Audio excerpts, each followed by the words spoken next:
This is our gentle restorative class. And we are going to start with movement and then move into stillness. Just so you know, there is a new moon / solar eclipse happening Saturday. So that energy may be showing up in your life somewhere.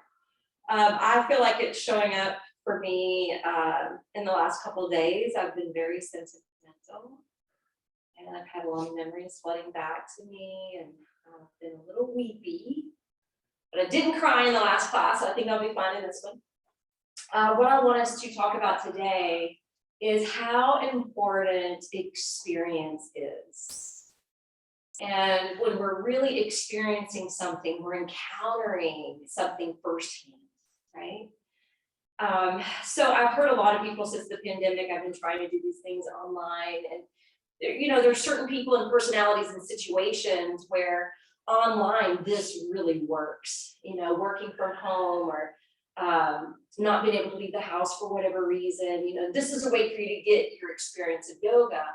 And then there's others of us who have a difficulty with practicing online or from home because we want the, kind of live experience and feel the energy in the same space.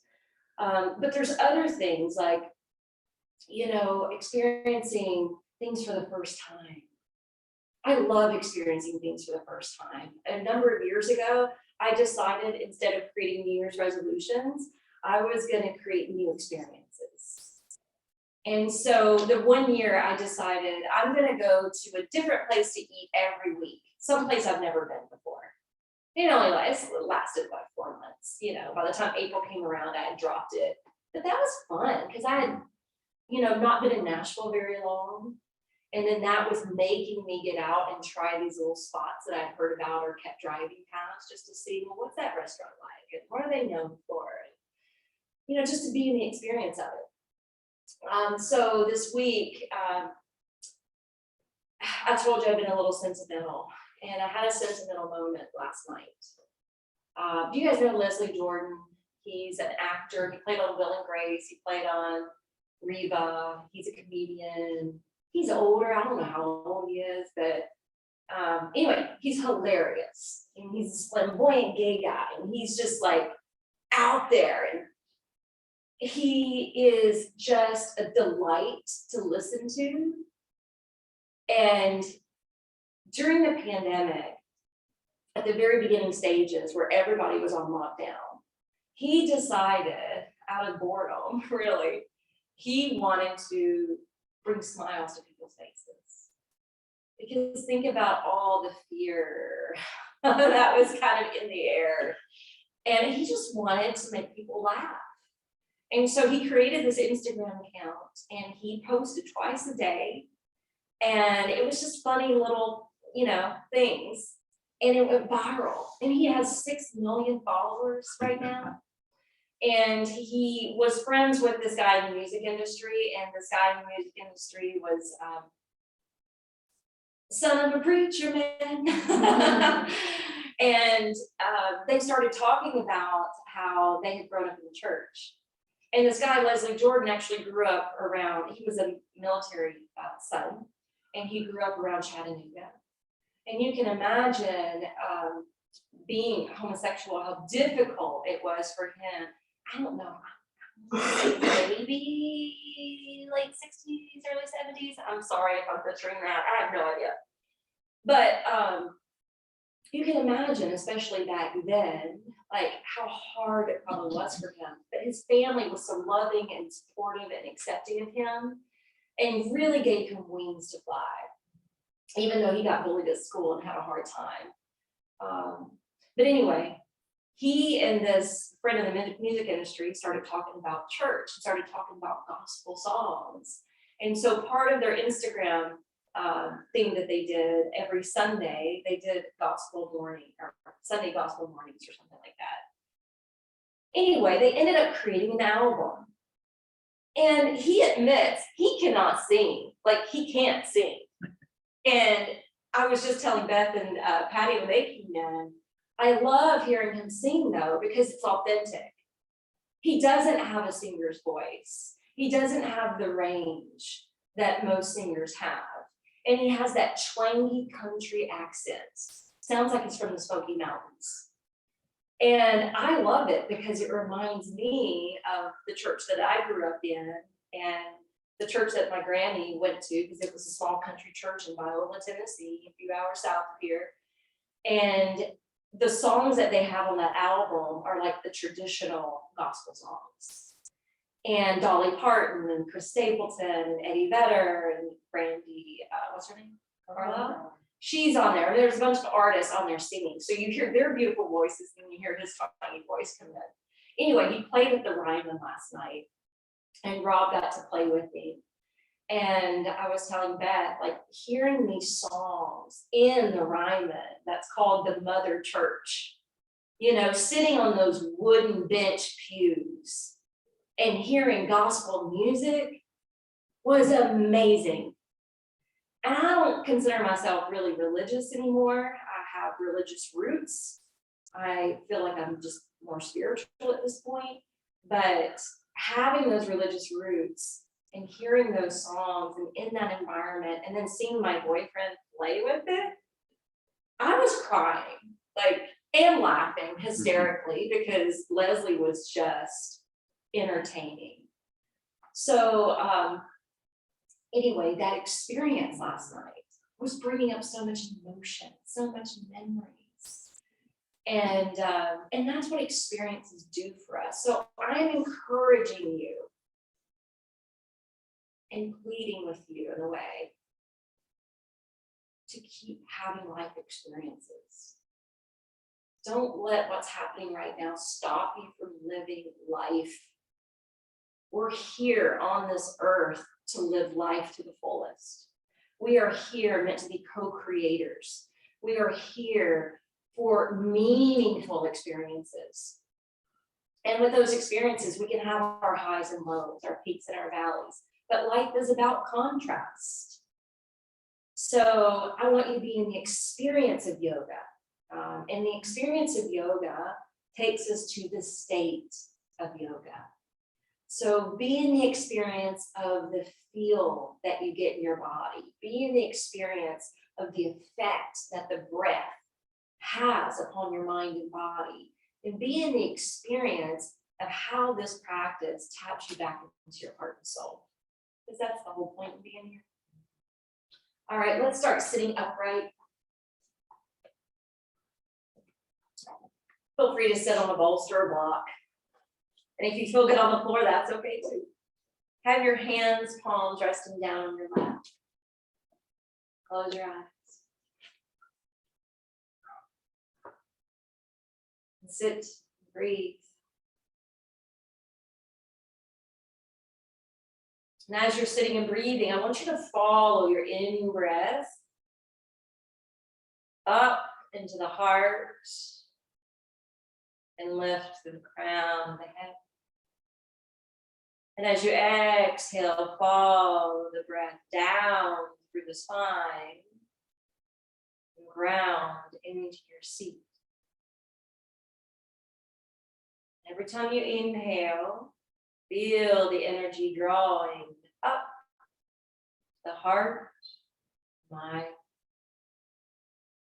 As you exhale, drop out of the head into your heart. Ground deeper into your body.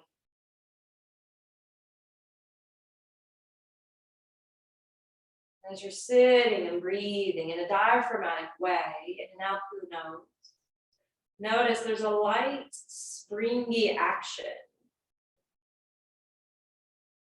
How you uplift and create more space between each vertebra as you inhale.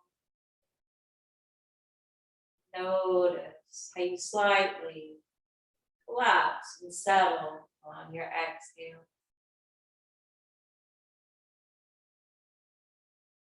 And then I'm going to give you a moment of silence to notice what else you personally experience as you sit and breathe.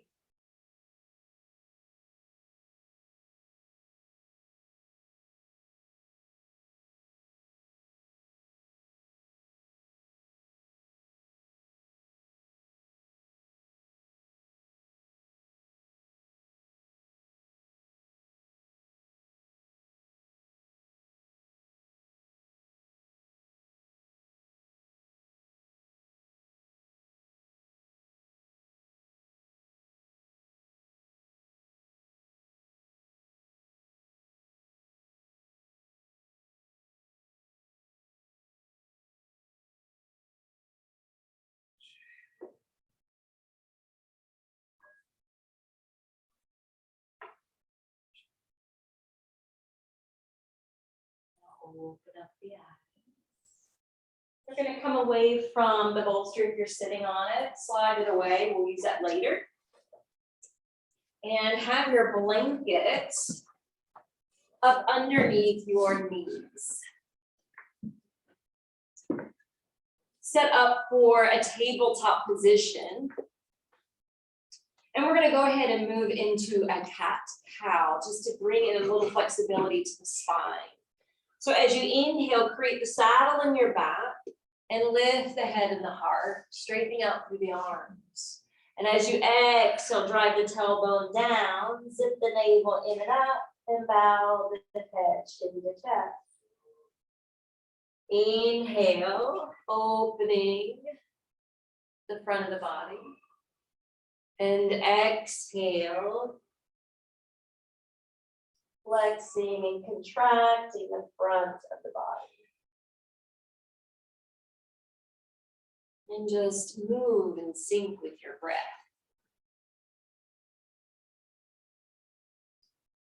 So I've mentioned this before, but it never hurts to be reminded. I have read several kind of scientific or medical type articles that have stated the more mobile and flexible you are in your upper body, the greater the organs have the opportunity to perform in an optimal way.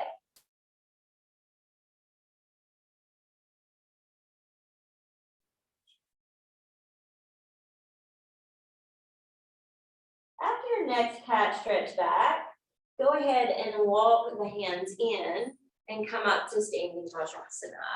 Good. Take your right leg to the right side. And then start to turn the toes away from you as best you can. And then float the arms up shoulder height. So we're going to go into Paragosana gaze. Now, flip your left palm open and then sail over towards the straight leg. Now, your hand can rest on your hip, your thigh, your shin, but try not to put any pressure on your knee.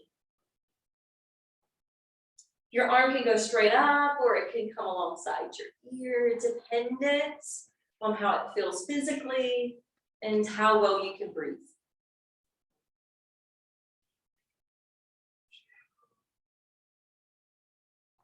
So I mentioned last night, I've never seen so much joy at a concert before. Like everyone was so happy.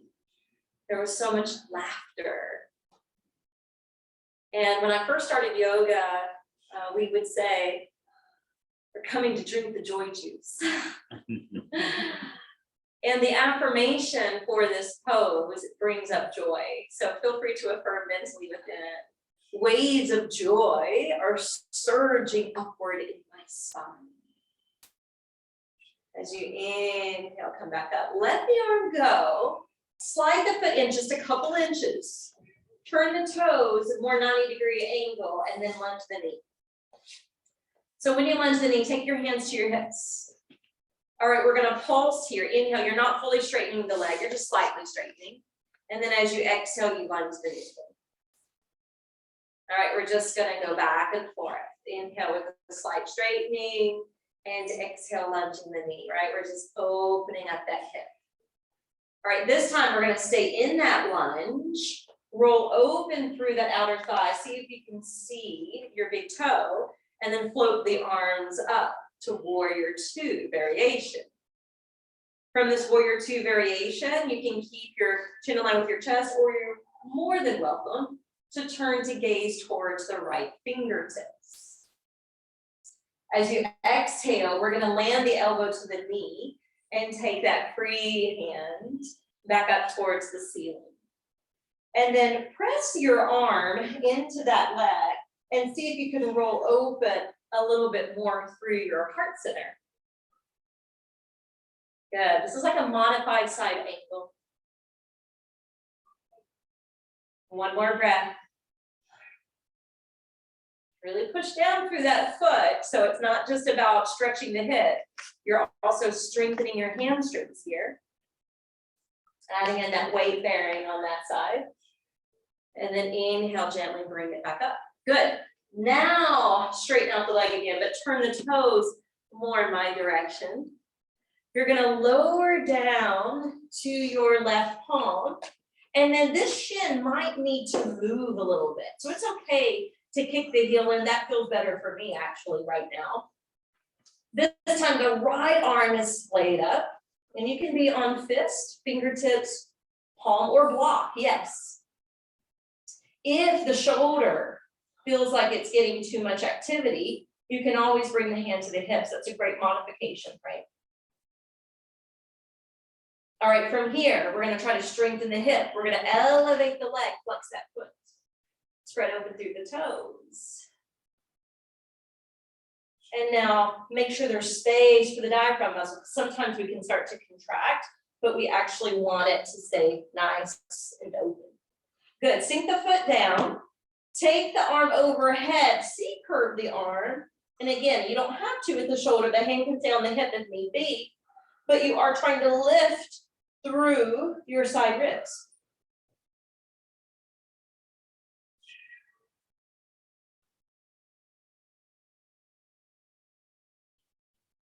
Inhale, re-straighten.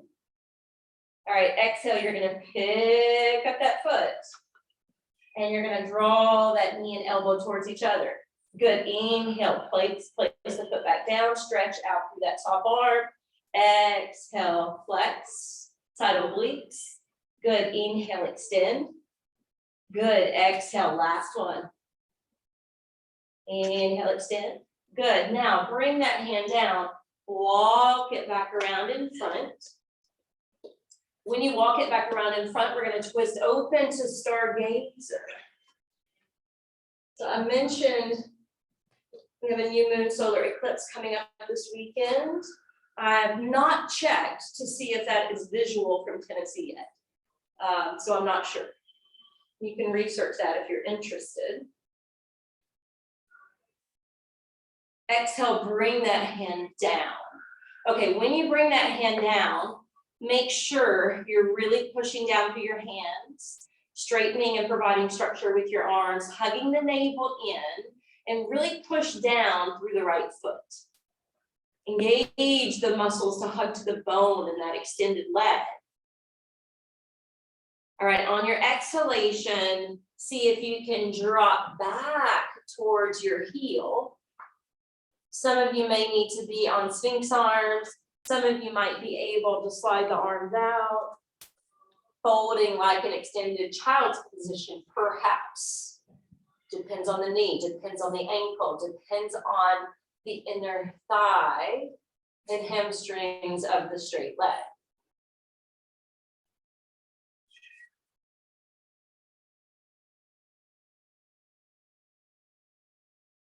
Three more breaths.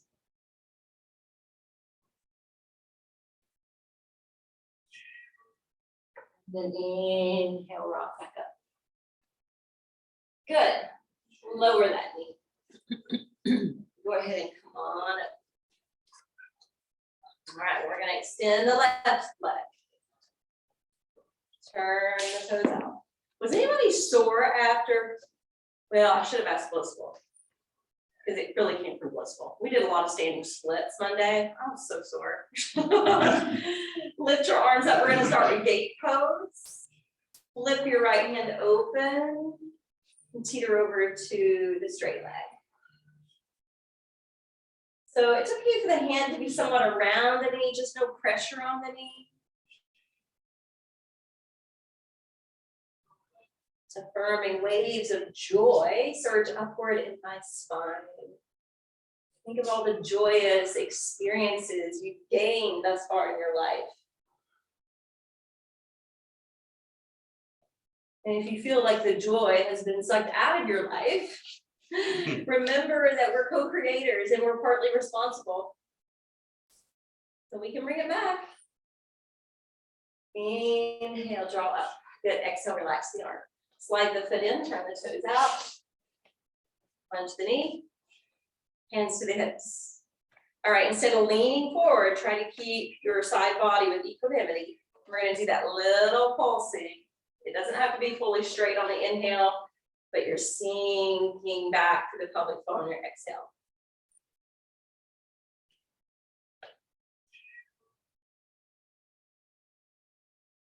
Monitor your breath and glide back and forth with the breath. This time when you lunge back in, again, make sure that knee doesn't collapse. You're opening it up, reaching the arms out. Now, when we open the hip that way, man, I can feel the piriformis. And it's also tapped into the gluteus medius when we create this rotation. All right, let's bring it down to the side angle. Again, the hand can be at the hip if you need to be. Some people drop the hand lower, but this is the more gentle way of doing it.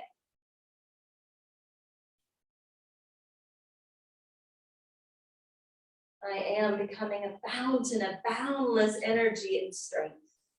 Or I am becoming a fountain of boundless energy and joy. Inhale, slowly coming up. All right, now straighten that leg again, but turn the toes back in. Yes. Right hand is going to lower to a block, to a fist, to your fingertips or palm. Can be different expressions. And then that other arm can reach overhead. That back shin, if that feels like it's too much for whatever reason, you can rock the heel in a little bit towards the tailbone. And then draw that in and up through the navel. Pick up the left foot, flex it through the ankle. Hold, maintain. We hold the asanas, but not the breath. The breath brings life to the pose. The breath helps our focus. Good, lower the foot down to the floor. And then start to curve over to the side. Puff up through your side ribs.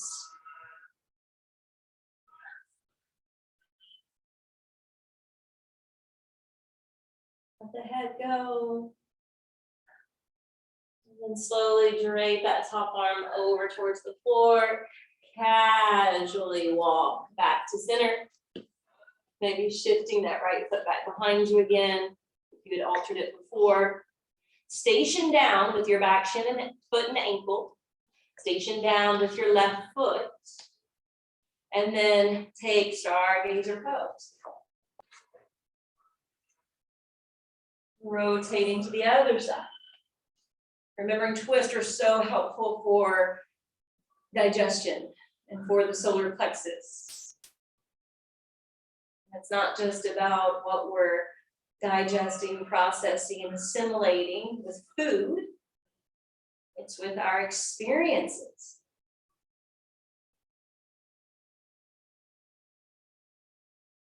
Good, exhale, bring that hand down. And this is where we're going to start to lean back. Again, staying cautious of all the parts that need to be included here. Your knee, your ankle, your hips, your inner thighs, your hamstrings. You might be able to do more of the extended child's version. You may still need to be propped up. Either way is acceptable. You cry? Yeah. Oh man, that happened to me last night. It wouldn't stop when I was trying to go to sleep.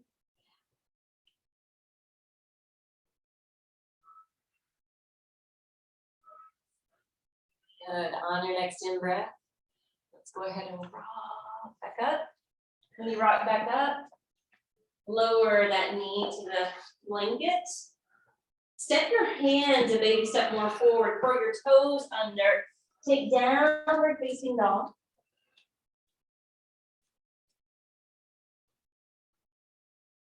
And from downward facing dog, you can walk your hands back towards the feet. And you can lower into Uttanasana or dangling pose. Dangling is where the knees are bent. There's no pressure in the feet. It's a little bit more relaxed stance. Yogi's choice.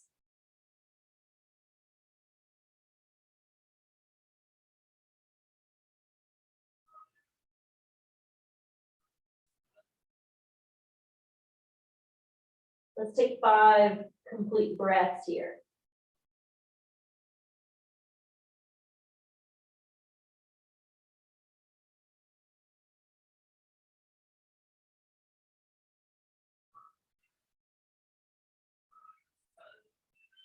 Firm in here as you breathe. Nothing and no one on this earth can hold me down or back from living life to the fullest and enjoying life experience.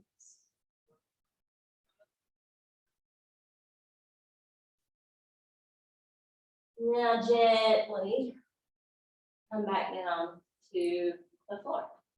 Walking the hands out, sinking to the knees. And we're gonna prepare to restore. So we're gonna start off with some restorative back bend. But I want you to have your blocks close by and hands reach. If you want to use your blanket, turn the zipper side down, by the way. You can use your blanket to pat underneath your head. You can also use it rolled or folded up underneath your knees. You can also use it to cover your body, cover your feet, or create a more weighted blanket over your thighs. Okay, so there's lots of options for the blanket here.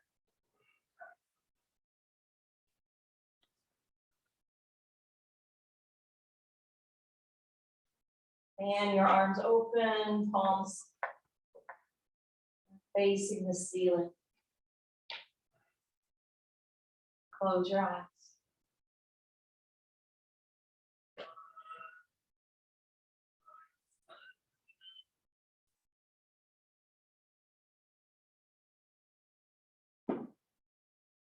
So we've gone from action and movement, engagement and expression, into a state of softness and stillness and quiet.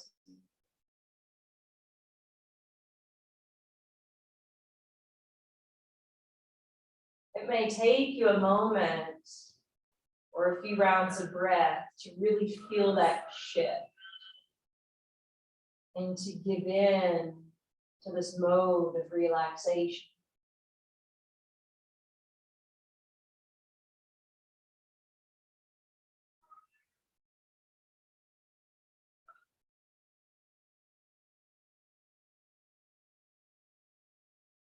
You guys have been practicing yoga for a long time now.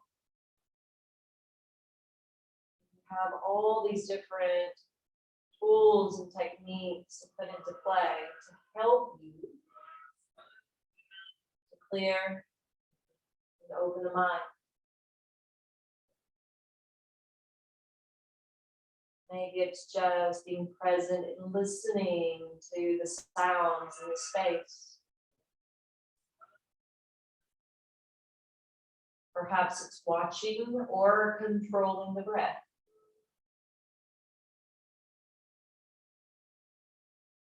Whatever works for you, invite it in to your practice, into this experience.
I want you to check in. We're going to be moving our body into recline at angle or butterfly. However, some people really enjoy staying in the back bend with that position. And some people do not want to stay in the back bend with that position. So if you'd like to stay here, grab the blocks, bring the feet closer to you, fan the knees apart, and stack the blocks below. If you want to come out of the back bend, just move the bolster away. Bring the blocks under the thighs, and then the blanket can go over the belly, or again, over the feet if they're cold, or under the head.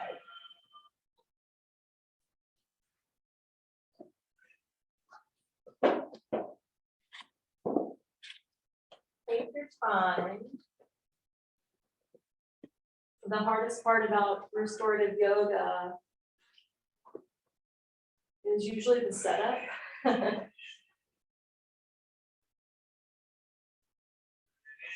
And then dropping in so that your mind's not taking over.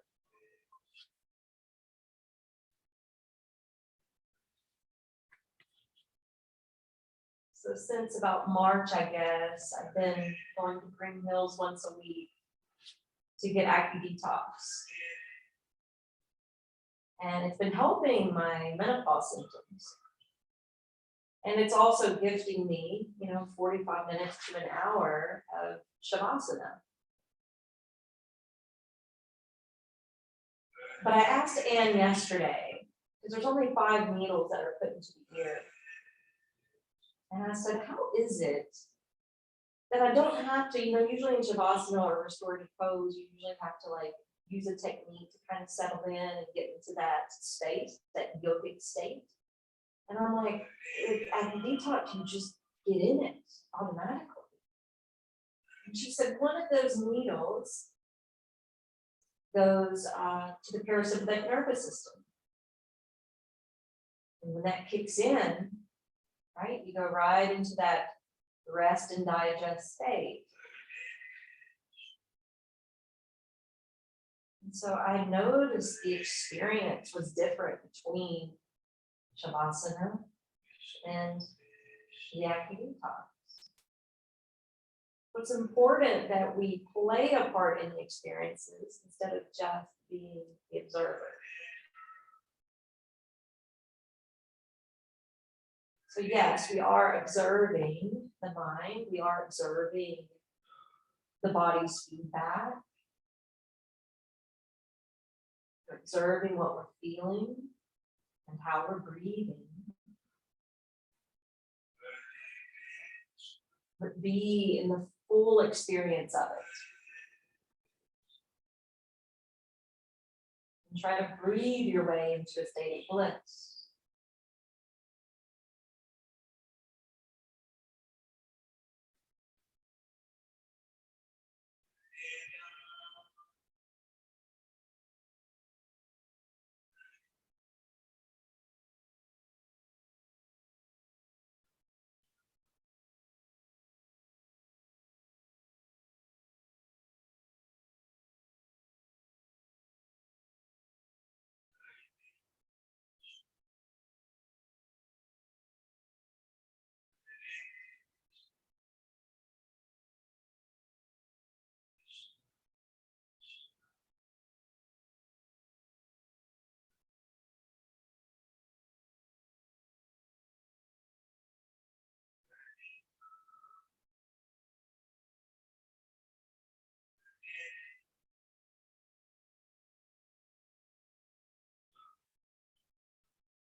Next in breath, go ahead and draw the knees together.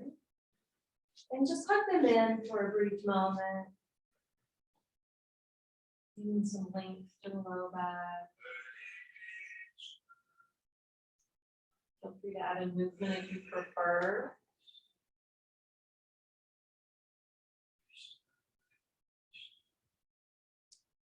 And set the feet back down to the floor. Take away the block to your right side just to roll in that direction. And then pick yourself up.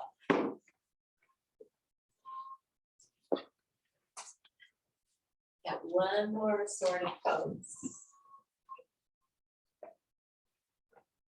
You guys laugh like that. So Rob hasn't had this couch very long, you know, since his divorce a number of years ago. And even though he got it at a nice place, like it was horrible. It's been making my back hurt. Every time I sit on that couch and then I get up, I feel like, you know, I'm doubled over when I get up. And I'm like, ugh. Plus we have 2 dogs. It was a fabric couch and you know, dog hair is ridiculous. So we finally ordered a leather couch to, you know, make it better. And it delivered yesterday. And when the kids went with us looking for the couch, they were begging for a recliner. I'm like, we don't have a room for a recliner. I don't want a recliner. We just need an L-shaped couch. And a sectional couch. And anyway, a compromise. We found one that has 2 recliners on the end.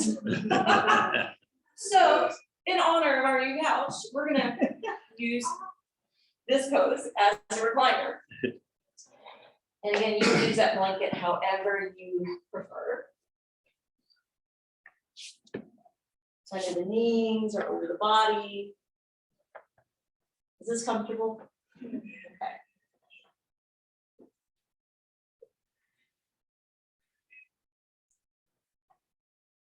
And as you're here, recline. Make sure you feel support under your low back. Check in with the knees to see if you need any more support for them, because if you're using the blanket another way and you feel like you need an extra one, go ahead and give me a wave and I'll bring one to you.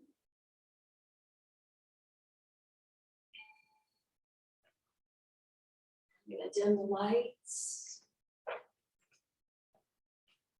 And I'm gonna guide you through some relaxation.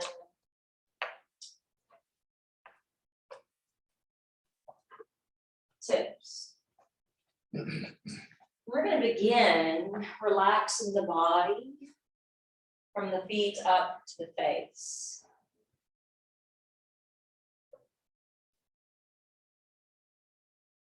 So let's bring our attention and awareness all the way into our feet.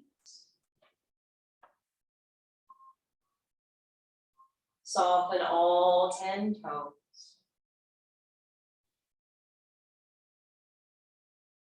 Soften through the ankles. And just allow the feet to fall at will. In or out.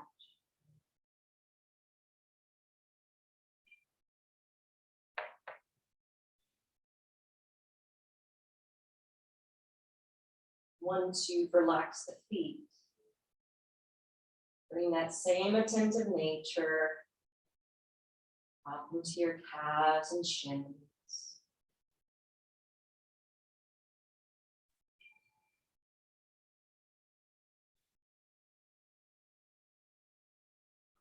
Relax your knees.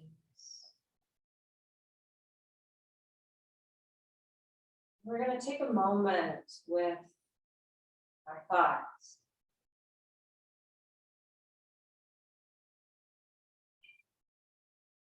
Relax your quads, the front of the thighs. The hamstrings behind the thighs.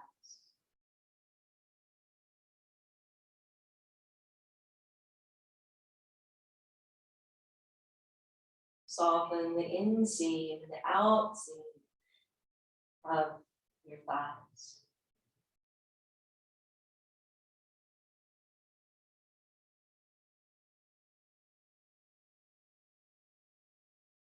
You may notice at this point, your seat may have gotten a little heavy. Let your buttocks relax and spread out.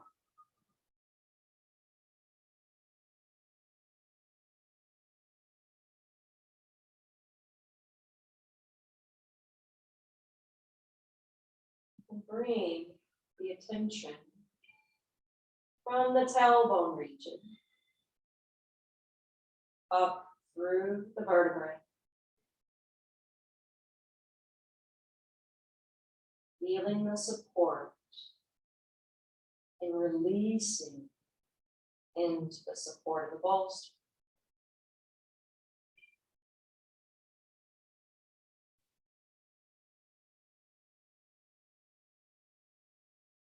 Wrap that awareness now into the front side of the torso.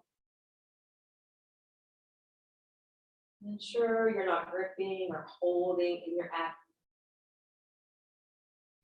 Left and right, lower and upper.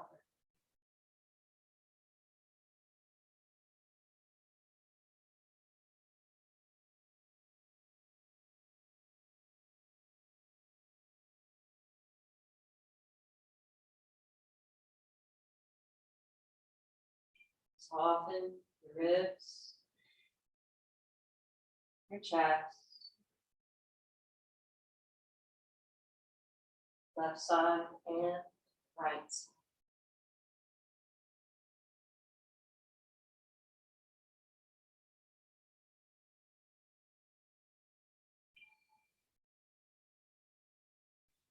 Swallow to relax your throat.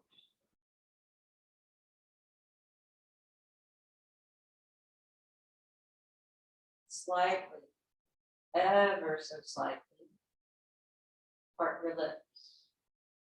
Feel your jaw let go.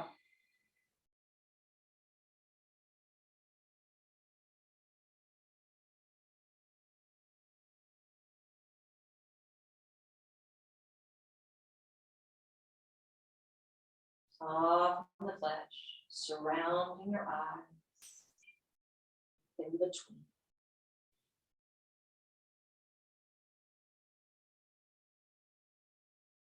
Release the expression from the face.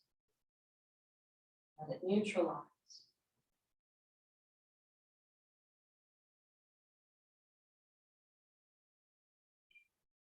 Gaze into your mind's eye.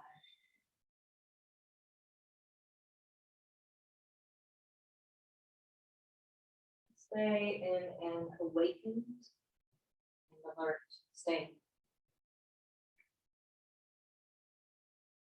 State of yoga is an awakening state.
Hearing the sound of our mindfulness bell. Just slowly roll your head from shoulder to shoulder.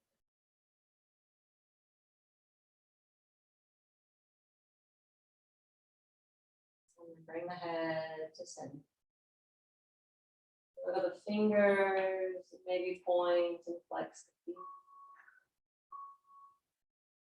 Now you can bend your knees and roll to one side to come up, or you can push down to your palms, fill the head up, and just sit straight up. It's not good to sit up straight from the floor, but we're at an angle here, so it's not as taxing for the back. Let's sit upright with open palms. Just check in and reflect on the experience we've had together this hour.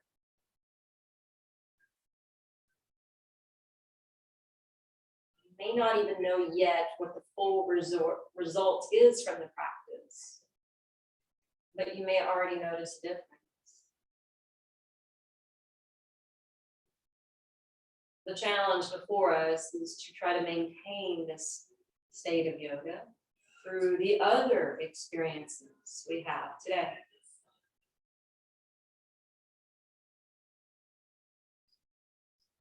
Let's bring the hands together.